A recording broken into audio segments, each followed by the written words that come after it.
Check all করতে হবে, ঠিক আছে। চেক অল করার পর আই এগ্রিটাতে ক্লিক করতে হবে, তারপরে রেজিস্ট্রেশনটা তোমরা শুরু করতে পারবে। অ্যাপ্লিকেশন ফর্মটা আমাদের ইনকমপ্লিট আছে, কোয়ালিফিকেশন ডিটেইলস ইনকমপ্লিট আছে, কন্টাক্ট ডিটেইলস, এক্সাম সেন্টারটা কোথায় চয়েস করবো, ফটো আর সিগনেচার আপলোড, ফাইনাল সাবমিট আর রেজিস্ট্রেশন ফিস পেমেন্ট। এই ফ্যামিলির অ্যানুয়াল ইনকাম 2.5 লাখের নিচে হয়ে থাকে তুমি এটাতে অবশ্যই ইয়েস ক্লিক করবে, আর যদি 2.5 লাখের উপরে হয়ে থাকে তুমি নো ক্লিক করবে। WBJEE 2026 ফর্ম ফিল আপ কিন্তু শুরু হয়ে গেল। তোমরা কিভাবে রেজিস্ট্রেশন করবে, কিভাবে ফিস পেমেন্ট করবে, কত কি ফিস লাগবে, কি কি ডকুমেন্টস লাগবে, ফর্ম ফিল আপের স্টেপ বাই স্টেপ প্রসেসটা আমরা আজকে দেখে নেব। দেখো সবচেয়ে প্রথমে আমরা অফিসিয়াল ওয়েবসাইটে আসবো, যেটা WBJEE তুমি লিখে পরে সার্চ করলে পেয়ে যাবে। সেই অফিসিয়াল ওয়েবসাইটে আসার পর অনলাইন অ্যাপ্লিকেশন ফর WBJEE 2026 বলে এই অপশনটা পেয়ে যাবে। এখানে তারপর ওকেটাতে আমরা ক্লিক করবো। এরপর আমাদেরকে একটা নতুন ইন্টারফেসে নিয়ে যাবে, যেখান থেকে খুব ভালো করে মন দিয়ে শুনবে। দেখো এইখানে হচ্ছে এইভাবে দেখো সাইন ইনের একটা অপশন দিয়েছে। তোমরা কিন্তু এখান থেকে সাইন ইন কেউ করবে না, কারণ তোমরা প্রথমবারের জন্য এবছর পরীক্ষা দিতে চলেছো। এবার তুমি যদি ড্রপ আউট স্টুডেন্ট হও তবুও তুমি কিন্তু সাইন ইন করবে না, তোমার জন্য নিচের দিকে একটা অপশন আছে, নিউ ক্যান্ডিডেট রেজিস্ট্রেশন বলে একটা অপশন আছে, তোমরা এইটাতে ক্লিক করবে। যখন আমাদের রেজিস্ট্রেশন প্রসেসটা কমপ্লিট হয়ে যাবে তারপর আমরা পরবর্তী সময় এসে পরে সাইন ইন করতে পারবো। তো এখন নিউ ক্যান্ডিডেট রেজিস্ট্রেশনে ক্লিক করবো। খুব ভাইটাল কিছু জিনিস আছে যেগুলো তুমি যদি মনে না রাখো বা যদি কিছু ভুল করে দাও তুমি কিন্তু পরীক্ষায় বসতে পারবে না বা পরবর্তী স্টেপগুলো করতে পারবে না। তার জন্য ভালো করে কেয়ারফুলি শুনবে প্রতিটা জিনিস, ঠিক আছে। দেখো এইখানের মধ্যে ফি স্ট্রাকচারের ব্যাপারে আগে বলে দিই। জেনারেল যারা রয়েছে মেল তাদের হচ্ছে 500 টাকা লাগবে, আর জেনারেল ফিমেলদের হচ্ছে 400 টাকা লাগবে, আর যদি থার্ড জেন্ডার হয়ে থাকে তাহলে 300 টাকা লাগবে। আর বাদবাকি অন্যান্য যত ক্যাটাগরি রয়েছে সেই ক্যাটাগরিগুলোর মেলদের 400 টাকা লাগবে, ফিমেলদের 300 টাকা, থার্ড জেন্ডারদের 200 টাকা লাগবে। এটা হচ্ছে তোমাদের ফি স্ট্রাকচার। এরপর তোমরা যদি নিচের দিকে চলে আসো তোমরা দেখতে পাবে যে কী কী প্রসেস আছে। প্রথমে অনলাইন রেজিস্ট্রেশন আমাদেরকে করতে হবে, অ্যাপ্লিকেশন ফর্মটা ফিল আপ করতে হবে, তোমাকে তোমার ফটোগ্রাফ আর সিগনেচার এই দুটো জিনিসকে আপলোড করতে হবে। ফটোগ্রাফটা যেটা আপলোড করতে হবে সেটা হচ্ছে 10 কেবির থেকে বেশি আর 100 কেবির থেকে কম হতে হবে, জেপিজি বা জেপিইজি ফরম্যাটে হতে হবে, যে সাইজটা ডাইমেনশনটা সেটা 3.5 সেমি থেকে 4.5 সেমি উইথের মধ্যে হতে হবে। এই ফরম্যাটে তোমাকে ছবিটা সাবমিট করতে হবে। আর তার সাথে সিগনেচারটা সেটা হচ্ছে 4 কেবির থেকে বড় আর 50 কেবির থেকে ছোট হতে হবে, সেটাও জেপিজি বা জেপিইজি এই ফরম্যাটেই করতে হবে। এর বেশি কিন্তু আর কোনো প্রকার কোনো ডকুমেন্টস আপলোড করতে তোমাদেরকে হচ্ছে না, এই দুটো ডকুমেন্টসই শুধুমাত্র আপলোড করতে হবে, ঠিক আছে। তোমাদেরকে তারপর ফিস পেমেন্ট করতে হবে, তারপর কনফার্মেশন পেজ বলে একটা পেজ হয়, সেই পেজটাকে ডাউনলোড করতে হবে, আর সেই পেজটাকে ইমেলে পাঠিয়ে নিতে হবে। তুমি যে ইমেল দিয়ে ভেরিফিকেশন করবে সেই ইমেলেও পাঠিয়ে নিতে হবে, কারণ এই কনফার্মেশন পেজটা কিন্তু তোমার কলেজ অ্যাডমিশনের সময় তারপরে অনেক সময় স্কলারশিপ পাওয়ার সময় কাজে লাগে, ঠিক আছে। তো কারণ তুমি ইঞ্জিনিয়ারিং লাইনে পড়তে যাচ্ছ মানে বছরে 60,000 টাকা করে স্কলারশিপ পাবে। তো এগুলোকে হাতছাড়া করো না, সব জিনিসগুলোকে কেয়ারফুলি শুনবে, ভালোভাবে সব কিছুকে নিজের কাছে রাখবে। পাসওয়ার্ড যখন দিতে যাবো সেই পাসওয়ার্ডের একটা নির্দিষ্ট ফরম্যাট আছে, সেই ফরম্যাট অনুযায়ী আমরা পাসওয়ার্ড দেবো। এগুলোকে নিচের দিকে চলে আসার পর আমরা দেখবো এখানে আই অ্যাগ্রি বলে একটা অপশন আছে, এইটাতে ক্লিক করবো। প্রসিড টু অ্যাপ্লিকেশনের এই অপশনটাতে ক্লিক করার পর আমরা কোথায় চলে আসবো, আমরা এখানে দেখো বলে দিয়েছে যে তোমাকে কী কী দিতে হবে। এই যে এইগুলো নাম, তোমার বাবার নাম, মায়ের নাম, date of birth, gender, identity number, এগুলো সব দিতে হবে। এদিকে সাইডে সরাতে হবে, ঠিক আছে। তো এদিকে সাইডে সরিয়ে পরে এগুলোকে চেক অল করতে হবে, ঠিক আছে। চেক অল করার পর আই অ্যাগ্রিটাতে ক্লিক করতে হবে, তারপরে রেজিস্ট্রেশনটা তোমরা শুরু করতে পারবে। এটা যেটা করলাম এটার অর্থটা বিশেষ কিছু নয় যে তুমি যে যে জিনিসগুলো প্রোভাইড করছো সেগুলোর মধ্যে সত্যতা রয়েছে, কোনো ফেক জিনিস তুমি দিচ্ছ না, এইটুকুই, ঠিক আছে। তোমাকে এখানে ক্যান্ডিডেটের নাম দিতে হবে, সব কিছু কিন্তু নিজে ক্যাপিটাল লেটারে দেবে, কোনো প্রকার কোনো স্মল লেটারে দেবে না। ক্যাপিটাল লেটারে ক্যান্ডিডেটের নাম, father name, mother name, date of birth দেবে, জেন্ডার দেবে। খুব ভালো করে শুনবে, এই মাদার নেম আর ডেট অফ বার্থ খুব ইম্পর্টেন্ট। তুমি তোমার মায়ের নামটা যেইভাবে দেবে সেইভাবে কাউন্সিলিংয়ের সময় সেইভাবেই পুট করতে হবে, আদারওয়াইজ তুমি কাউন্সিলিং করতে পারবে না, যত ভালোই র্যাঙ্ক করো পারবে না। ডেট অফ বার্থ যদি তুমি একবার ভুল দিয়ে দাও সেই ডেট অফ বার্থ কিন্তু কোনো প্রকার কোনোভাবে চেঞ্জ করা যাবে না। তার জন্য এই সেকশনটাতে যত কিছু তোমরা করছো এগুলোকে খুব কেয়ারফুলি করতে হবে। এর পরের সেকশনটাকে তুমি মডিফাই পরে কারেকশন পিরিয়ডে করতে পারো, কিন্তু এই সেকশনটাকে মডিফাই করা যাবে না, তার জন্য খুব কেয়ারফুলি করবে। তোমার জেন্ডার দিতে হবে। এখানে আইডেন্টিফিকেশন টাইপের মধ্যে তুমি voter card, passport, ration, class 10-এর অ্যাডমিট কার্ড আর হচ্ছে তোমার any other valid identity photograph, এইটাতে ক্লিক করে পরে আমরা কীটা দিতে পারবো, আমাদের যে আধার কার্ডের নাম্বারটা রয়েছে সেই আধার কার্ডের নাম্বারটা আমরা দিতে পারি। এই যে ভ্যালিড গভর্নমেন্ট আইডেন্টিটি প্রুফ, বা তুমি যদি ক্লাস 10-এর অ্যাডমিট কার্ড আরে সেটা দিয়ে পরে এখানে রোল নাম্বার আরে পুট করতে পারো, কোনো ইস্যু নেই, ঠিক আছে। কন্ট্যাক্ট ডিটেলসের মধ্যে তোমার নিজের মোবাইল নাম্বার দিতে হবে, ইমেল আইডি দিতে হবে। এরপর এটা দেওয়ার পর এই আই অ্যাগ্রি বলে এই বটনটাতে ক্লিক করতে হবে, আর এইখানেরও এই বটনটাতে ক্লিক করতে হবে। তোমার কাছে তোমার মোবাইল নাম্বার আর ইমেলে দুটো জায়গাতেই ওটিপি যাবে। এরপর যদি দুটো জায়গাতে ওটিপি না যায়, যে কোনো একটা জায়গাতে ওটিপি যায়, তুমি একটা জায়গার ওটিপি দিয়ে পরেই কন্টিনিউ করতে পারবে।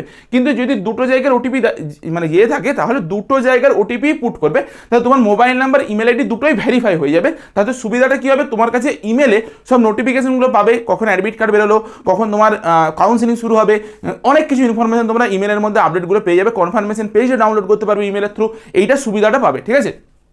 পাসওয়ার্ড যখন দেবো, পাসওয়ার্ড দেওয়ার জন্য একটা স্পেশাল ফরম্যাট রয়েছে, সেই ফরম্যাটে আমাদেরকে পাসওয়ার্ড দিতে হবে। আমি একটু দেখিয়ে দিচ্ছি। দেখো তোমার নাম ধরো রাজু, তোমার নাম RAJU তোমার নাম, ঠিক আছে।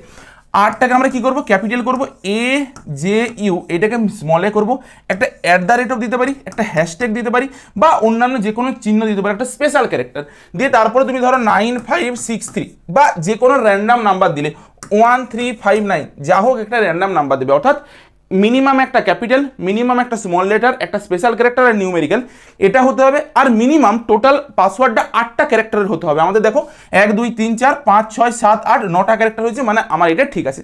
মিনিমাম 8টা ক্যারেক্টার হতে হবে, একটা ক্যাপিটাল, একটা স্মল, একটা স্পেশাল ক্যারেক্টার আর একটা নিউমেরিক্যাল থাকতে হবে। এটা পাসওয়ার্ডের তোমার প্যাটার্ন হবে। এইখানে যে সিকিউরিটি পিনটা রয়েছে সেই সিকিউরিটি পিনটা আমাদেরকে এখানে পুট করতে হবে, তারপর সাবমিট করতে হবে। তাহলে আমরা নেক্সট প্রসেসে যাব, অর্থাৎ অ্যাপ্লিকেশন ফর্ম ফিল আপে যাবো। এটা আমাদের রেজিস্ট্রেশনটা হয়ে যাবে। যেই পাসওয়ার্ডটা দেবে সেই পাসওয়ার্ডটাকে মনে রাখতে হবে, নয়তো কিন্তু পরবর্তী সময় অনেক বিপদ। খাতায় একটা কোথাও লিখে রাখবে। আমি তোমরা সব কিছু ফিল আপ করার পর তোমাদেরকে আরেকবার রিভেরিফাই করার সুযোগ দেবে। যদি তোমার কিছু মনে হয় ভুল করেছো, এডিট করতে পারবে, নয়তো সাবমিটের নেক্সটটাতে টিপবে। তারপরে তোমাদের কাছে কিন্তু ইমেলে আর মোবাইল নাম্বারে একটা করে ওটিপি পাঠিয়েছে। এই দুটো ওটিপি তোমাকে বোস করতে হবে, একটা মোবাইল নাম্বারে, একটা ইমেলে। তারপরে এই সিকিউরিটি পিনটাকে এখানে বোস করি পরে আমরা ভেরিফাই অ্যান্ড ফাইনাল সাবমিট করবো। যে ওটিপি সাবমিট করার পর আমাদের কাছে এরকম একটা অ্যাপ্লিকেশন নাম্বার চলে আসবে। যেমন এখান থেকে কি বোঝায় যে 35 নাম্বার ক্যান্ডিডেট হিসেবে আমি রেজিস্ট্রেশনটা করেছি। এখানে দেখো click here two log in নিয়ে ক্লিক করতে হবে। এই অ্যাপ্লিকেশন নাম্বারটা নোট ডাউন করবে। যদিও তোমার ইমেলে আর মোবাইল নাম্বারে দুটো জায়গাতে অ্যাপ্লিকেশন নাম্বারটা চলে যাবে, তবুও তুমি নোট ডাউন করে রেখে দেবে। এবার ক্লিক হেয়ার টু লগ ইনটাতে আমরা ক্লিক করবো। দেখো আমরা সেই প্রথম পেজটাতে আবার ফিরে এলাম, যেখানে তোমাকে অ্যাপ্লিকেশন নাম্বারটা পুট করতে হবে, তুমি যে পাসওয়ার্ডটা দিয়েছিলে সেই পাসওয়ার্ডটা পুট করতে হবে, সিকিউরিটি পিনটা পুট করে পরে সাইন ইনটা আমরা করবো। তারপরে আমরা অ্যাপ্লিকেশন মানে ফর্মটা ফিল আপ করতে পারবো। সাইন ইনটাতে ক্লিক করার পর তোমার কাছে এখানে মোবাইল নাম্বার আর ইমেল আইডিতে ওটিপির অপশন দেবে, যে তোমার কাছে আবার একবার ওটিপি যাবে। তুমি যতবার সাইন ইন করতে যাবে তোমার কাছে ওটিপি দিয়ে সাইন ইন করতে হবে। তুমি রেজিস্টার মোবাইল নাম্বারেও নিয়ে নিতে পারো। তো এখান থেকে সেন্ড ওটিপিতে ক্লিক করার পর তোমার কাছে এখানে ওটিপিটা জানতে চাইবে। আমি ওটিপিটা পুট করি। দেখো আমার কাছে একটা মোবাইল নাম্বারে নতুন ওটিপি চলে এসেছে, যে ওটিপিটা আমি পুট করে নেব 276605। তারপর আমরা লগ ইন অপশানটাতে ক্লিক করব। লগ ইন অপশানে ক্লিক করার পরে তোমার কাছে আবার সেম জিনিস আসবে, যে প্লিজ রিভিউ, এটাকে রিভিউ করতে বলবে। তোমরা এই সাইডে সরিয়ে পরে এইখান থেকে কী করবে, চেক অল করা আছে, ঠিক আছে। তো তুমি যেটা করেছিলে আগে দিয়ে তারপর তোমার নিচের দিকে যেতে হবে। এখানে দেখো বাকি আরও অনেকগুলো জিনিস রয়েছে, যে এই যে বাকি যে ক্যাটাগরি বলো, রিলিজিয়ন বলো, এই সব জিনিসগুলোকে তুমি যে ডকুমেন্টস আপলোড করবে সেগুলোকে ঠিকঠাকভাবে তুমি আপলোড করছো কিনা সেগুলো দেখো এখনো পর্যন্ত তোমার করা নেই। তুমি এইখানটাতে চেক অলটাতে ক্লিক করে দেবে। চেক অলটাতে ক্লিক করার পরে কিন্তু তোমাদের বাকি যেই মানে ডকুমেন্টসগুলো তুমি এখনো পর্যন্ত করোনি, দেখো এখানে একটু ঝাপসা আর এটা একটু ডিপ, মানে এতটা পর্যন্ত আমি চেক করেছিলাম, এরপর থেকে আমি আর চেক করিনি। এই নিচের দিকেরগুলোকে কিন্তু আমাকে সবকে টিক করে দিতে হলো। তারপরে আমি এখানটাতে আই অ্যাগ্রিটাতে ক্লিক করবো। তারপরে আমরা নেক্সট অ্যাপ্লিকেশন ফর্ম ফিল আপে যাবো। ইয়েসটাতে ক্লিক করবো। এরপর দেখো কনসেন্ট ইজ সাকসেসফুলি সাবমিটেড, এই লেখাটা চলে এলো।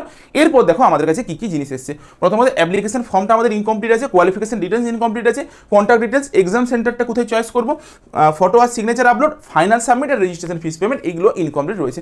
সবচেয়ে প্রথমে আমরা এটাতে ক্লিক করবো, দিয়ে তারপর এটাকে ফিল আপ করার চেষ্টা করবো। বা নিচের দিকে চলে আসলে ফিল অ্যাপ্লিকেশন ফর্ম বলে একটা অপশন পেয়ে যাবে। তোমাদের কাছে সব ডিটেলসগুলো চলে আসবে, যেখান থেকে তোমাকে ন্যাশনালিটি প্রথমে সিলেক্ট করতে হবে। ন্যাশনালিটি থেকে ইন্ডিয়ান সিলেক্ট করবে। স্টেট অফ ডোমিসাইল থেকে তোমাকে ওয়েস্ট বেঙ্গল সিলেক্ট করতে হবে। রিলিজিয়ানের থেকে তোমার যেটা রিলিজিয়ান সেটা তুমি করে দেবে।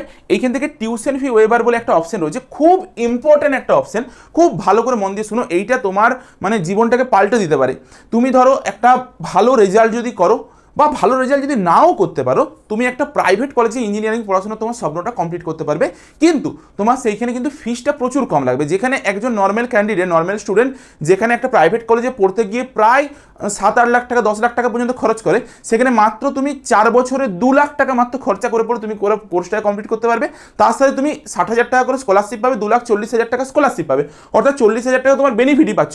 এই টিউশন ফি ওয়েবার জিনিসটা কি, যারা ফ্যামিলি ইনকাম যাদের 2.5 লাখ টাকার নিচে, অ্যানুয়াল ইনকামটা 2.5 লাখ টাকার নিচে, তাহলে তোমরা কি করবে, এটাতে ইয়েস ক্লিক করবে। তোমাকে এখন কিচ্ছু সাবমিট করতে হবে না। তোমার যদি ফ্যামিলির অ্যানুয়াল ইনকাম 2.5 লাখের নিচে হয়ে থাকে, তুমি এটাতে অবশ্যই ইয়েস ক্লিক করবে। আর যদি 2.5 লাখের উপরে হয়ে থাকে, তুমি নো ক্লিক করবে। যদি তুমি টিউশন ফি ওয়েবারটাকে ইয়েস ক্লিক করে, জানবে যে তোমার লাইফটা প্রচুর ভালোভাবে সেট হয়ে গেল। কারণ তুমি একটা ভালো যদি র্যাঙ্ক করতে পারো, ভালো ভালো প্রাইভেট কলেজগুলোতে তুমি অনেক কম টাকায় পড়াশোনা করতে পারবে। অর্থাৎ যেটা তোমার টিউশন ফিসটা, সেই পুরো টিউশন ফিসটা ওয়েভ হয়ে যায়।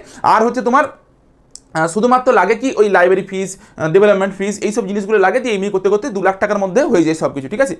পার্সোনাল ডিসেবিলিটিস ইয়েস অন্য তোমার মতন দেবে। তুমি যদি মানে ফিজিক্যালি হ্যান্ডিক্যাপ্ট হয়ে থাকো তাহলে ইয়েস করবে, আদারওয়াইজ নো করবে। তোমার ইনকাম ক্যাটাগরিটাকে ভালোভাবে দেখো। যদি তুমি টিউশন ফি ওয়েবারটাকে ইয়েস করো তাহলে বিলো 2.5 লাখ হবে, আর যদি তুমি টিউশন ফি ওয়েবারটাকে নো করো তাহলে হচ্ছে তোমাকে অন্য করতে হবে। যেমন আমার ধরো নো হবে, আর এইখান থেকে আমি তেমন এটাকে কি করলাম, এইটা করে দিলাম, ঠিক আছে। তোমার মতন তুমি করবে যে 8 লাখের মধ্যে না 8 লাখের উপরে। এবার 8 লাখের উপরে যারা হয়ে যাবে তারা আবার ওবিসি এনসিএল এর মধ্যে পড়বে না, এটা মাথায় রাখবে। তো ওবিসি তখন তুমি হয়ে যাবে, শুধু ওবিসি এনসিএল পাবে না, মানে জেনারেলে চলে যাবে তুমি তখন। এখানে আরেকটা গুরুত্বপূর্ণ জিনিস হচ্ছে ক্যাটাগরি আছে, যে ক্যাটাগরিটা আমরা এখন কি সিলেক্ট করব। দেখো যদি তুমি ইডাব্লিউএস হয়ে থাকো, ইডাব্লিউএস মানে কি, যারা ইকোনমিক্যাল উইকার সেকশন অর্থাৎ জেনারেল ইডাব্লিউএস, যারা জেনারেল কিন্তু ইডাব্লিউএস অর্থাৎ যাদের ইনকাম 8 লাখের নিচে আর তার সাথে জমি জায়গা আর ব্যাপার থাকে, আমি একটা ভিডিও দিয়ে রেখেছিলাম, এটা দেখে নেবে, ক্লিয়ার হয়ে যাবে ইডাব্লিউএস কারা কারা ইডাব্লিউএস এর মধ্যে পড়ে।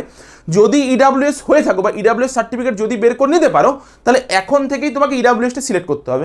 যদি তুমি মানে তোমার কাছে ওবিসি সার্টিফিকেট নেই কিন্তু ওবিসি কিছুদিন পরে পেয়ে যাবে, তুমি এখন থেকেই ওবিসিটা সিলেক্ট করে রাখবে, পরে কিন্তু তুমি চেঞ্জ করতে পারবে না কাউন্সিলিং এর সময় বা অন্য সময়, তোমাকে যা করতে হবে এখনই করতে হবে, আদারওয়াইজ কোনো প্রকার কোনো কিছু চেঞ্জ করতে পারবে না। তার জন্য তোমার কাছে ইডাব্লিউএস সার্টিফিকেট এখন থাকার কথা নয়। ইডাব্লিউএস সার্টিফিকেট তুমি কখন পাবে? এপ্রিল মাসের পর পাবে। তুমি যদি জানো যে তুমি ইডাব্লিউএস এর এলিজিবিলিটি ক্রাইটেরিয়ার মধ্যে পড়ছো, তুমি অবশ্যই ইডাব্লিউএস সিলেক্ট করবে, আদারওয়াইজ তুমি জেনারেল বা যেই ক্যাটাগরির মধ্যে পড়ছো সেটা তুমি সিলেক্ট করবে। ইডাব্লিউএসটা শুধুমাত্র জেনারেলদের হয়, অন্য কারোদের হয় না, বাকিদের জন্য বাকিদের ক্যাটাগরি রয়েছে, সেই হিসেবে তারা সিলেক্ট করবে। নতুন যে ওবিসি বেরিয়েছে সেই নতুন ওবিসির ভিত্তিতে তোমরা সিলেক্ট করবে। আমি যেমন জেনারেল, এখান থেকে জেনারেল দিয়ে দিলাম। ক্লিক করার পর তোমাদেরকে কোয়ালিফিকেশন ডিটেলস জানতে চাইবে, যেখানের মধ্যে খুব ইম্পর্টেন্ট একটা জায়গা, যারা 2026 সালে এইচএস পরীক্ষা দিলে তারা কি করবে, তাদের জন্য এখানে একটা অপশন আছে, অ্যাপিয়ারিং বলে একটা অপশন আছে।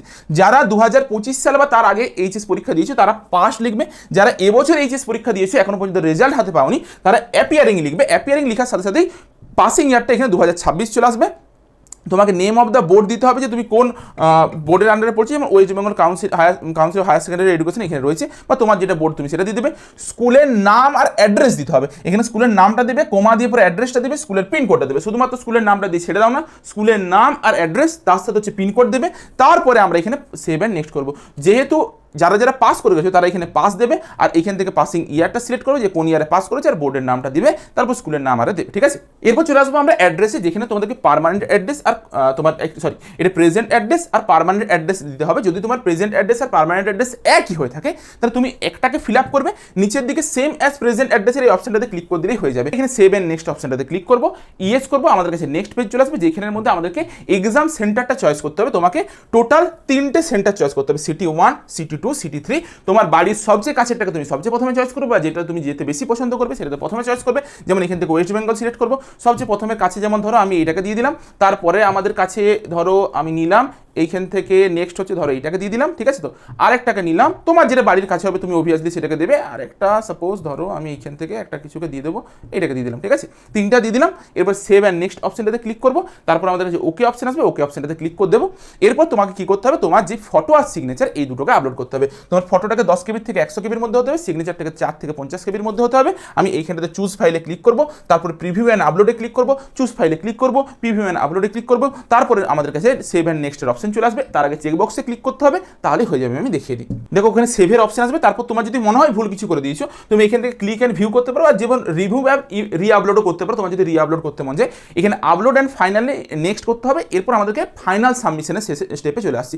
এই ফাইনাল সাবমিশন করার আগে আমাদেরকে সবকে একবার ভালো করে চেক করতে হবে। যদি কিছু ভুলভ্রান্তি থাকে তুমি প্রিভিয়াসে গিয়ে পরে এডিট করতে পারবে। যদি তোমার ভুলভ্রান্তি মনে হয় যে কিছু ভুলভ্রান্তি নেই, তখন তুমি কিন্তু সেভ অ্যান্ড নেক্সট করতে পারবে। তারপরে আমাদেরকে ফিস পেমেন্ট করতে হবে। আমি যেমন এখানে দেখিয়ে দিই, এরকম চলে আসবে, যেখান থেকে ডিক্লারেশনে চলে আসবে আই অ্যাগ্রি করবো। তার আগে সবটাকে ভালো করে দেখে নেবে যে ঠিকঠাক আছে কিনা। এরপর আমি কি করবো, সেভ অ্যান্ড ফাইনাল সাবমিটাতে ক্লিক করে পরে ইয়েস করে দেবো। এরপর আমাদেরকে ফিস পেমেন্ট করতে চলে আসবে। দেখো আমাদের সব প্রসেস এখন complete, application form fill up সব কমপ্লিট হয়ে গেছে, শুধুমাত্র রেজিস্ট্রেশন ফিস পেমেন্টে ইনকমপ্লিট আছে। পে রেজিস্ট্রেশন ফিসে ক্লিক করবো। এরপর বাকি হচ্ছে তোমার অ্যাকর্ডিং তোমাকে দেখিয়ে দেবে যে এখানে কত টাকা তোমাকে পেমেন্ট করতে হবে। এখান থেকে অনলাইন পেমেন্টটা সিলেক্ট করবো, পে ফিসে যাবো, তাহলেই হয়ে যাবে। যখনই ফিস পেমেন্টটা হয়ে যাবে, দেখো এখানের মধ্যে একটা জিনিস দেখাই, আমি মোবাইল নাম্বারটা শুধুমাত্র ভেরিফাই করেছিলাম, ইমেলটা ভেরিফাই করিনি, ওই জন্য এখানে টিক চিহ্ন এসেছে, এখানে টিক চিহ্ন আসেনি। তুমি পরেও ভেরিফাই করতে পারো, এখানে ক্লিক করার পরে ওটিপি পাঠিয়ে পরে ভেরিফাই করতে পারো। যখনই তুমি ওটাকে ফিল মানে ফর্ম ইয়েটা দিয়ে দিবে আর কি টাকাটা, এই সাইডটাতে একটা অপশন চলে আসবে যে ইমেল ইওর কনফার্মেশন পেজ আর ডাউনলোড ইওর কনফার্মেশন পেজ, এই সাইডটাতে চলে আসবে। তোমরা ওখানটা থেকে তোমার কনফার্মেশন পেজ ডাউনলোড করতে পারবে, সেটাকে ইমেলে পাঠিয়ে নিতে পারবে। অবশ্যই ইমেলে পাঠিয়ে রাখবে, ভবিষ্যতে যে কোনো টাইম তুমি ইমেল থেকে খুঁজে নিতে পারবে, কারণ ওটা ইমেলটা তোমার আজীবন থেকে যাবে। ঠিক আছে, এই জন্যই বললাম যে কনফার্মেশন পেজ খুব গুরুত্বপূর্ণ, কারণ তোমার মানে কাউন্সিলিং বলো, পরে তোমার কলেজে গিয়ে পর দরকার হতে পারে, মাল্টিপল জায়গায় দরকার হতে পারে, তার জন্য ওটাকে ভালোভাবে কেয়ারফুলি রাখবে। এই ছিল পুরো প্রসেস। যদি কিছু ডাউট থেকে দেখো আমাদেরকে অবশ্যই জানাবে। দেখা হচ্ছে একটা নতুন ভিডিওতে।